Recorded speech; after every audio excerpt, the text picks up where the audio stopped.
Bravery is acting without fear, not having fear. But courage is acting in spite of having fear. Trying something new. Standing up for what you believe in. I think athletes are very courageous. Skydiving. My mom. I think just women in history are really courageous. It means doing the right thing as often as you can. You need a bit of courage to kind of find your own direction. I hope so. I think people are born with courage, and it's a matter of opening it up in them. I guess you're not born with it. You just sort of learn. Yeah, I think you are, and then some people kind of forget. Do you want to be a bystander, or like would you step in? Some people might step in more than others. When I was a little younger, I witnessed a kid on a skateboard getting attacked. I looked over and just said, "Hey, stop!" And they surrounded me, but they stopped beating the kid up. And it wasn't an intentional thing; it was an instinctual reaction at that time. I think you learn courage. And courage alone won't save the world. Dr. Brian Palmer is a social anthropologist and scholar of religion at Uppsala University. He has spent the past 14 years of his life researching and sharing acts of civic courage. There can be acts that are poorly thought out. There are acts that may backfire and provoke some unintended consequences. After the September 11th attacks on the World Trade Center and the Pentagon, the writer Susan Sontag wrote in The New Yorker, whatever else we may say about the hijackers, we have to admit that they had courage.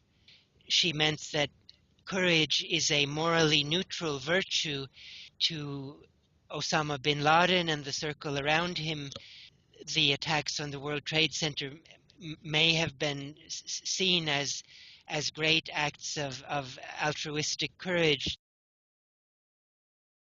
Being aware of the example of others certainly creates a kind of impetus or moral pressure. A hero is ready to take risks for people outside one's own family and circle of friends. It has to do with the pro-social, the altruistic aspect, civic courage, and it's that element that is so rare and so beautiful. In Auschwitz, the guards are about to execute 10 people they've chosen at random. Maximilian Kolbe goes up to the guards and says, "Could I take that man's place?" So he swaps. For a complete stranger, he had such positive energy that when he and the other 9 were locked in this room to starve to death, he led them in singing. Many of these cases of people taking enormous risks for others involve demanding some kind of accountability. Organizations can make that kind of demand too, and they can make it consistently over time. Courage is especially powerful and worth looking at as an aspect of social struggle, of activism.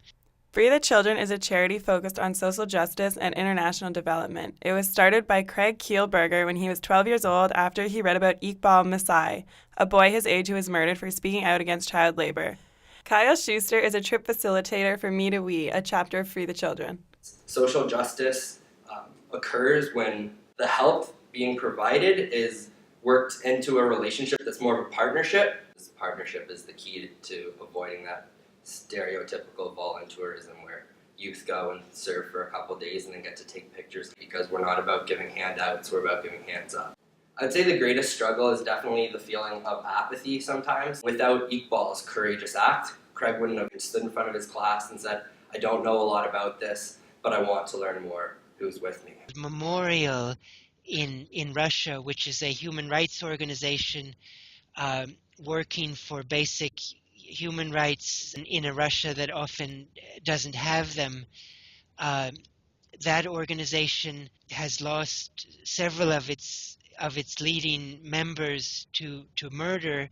The organization is demanding accountability, so are the workers, but the organization has lasted longer. My parents are foster parents. When I was 7, they sat me down and they told me I had HIV. I simply asked them, why do I have to keep it a secret? My courage building was from my family and my friends and the people at my support groups and my summer camps. They really helped me to find who I was. And then when I had my community, I had found my voice and I had been able to use it. They've always told me to be myself no matter what. I don't think we'll ever have the kind of gentle and loving and generous world that most of us long for. The best we can hope for is to lessen the levels of brutality, to lessen the economic inequalities.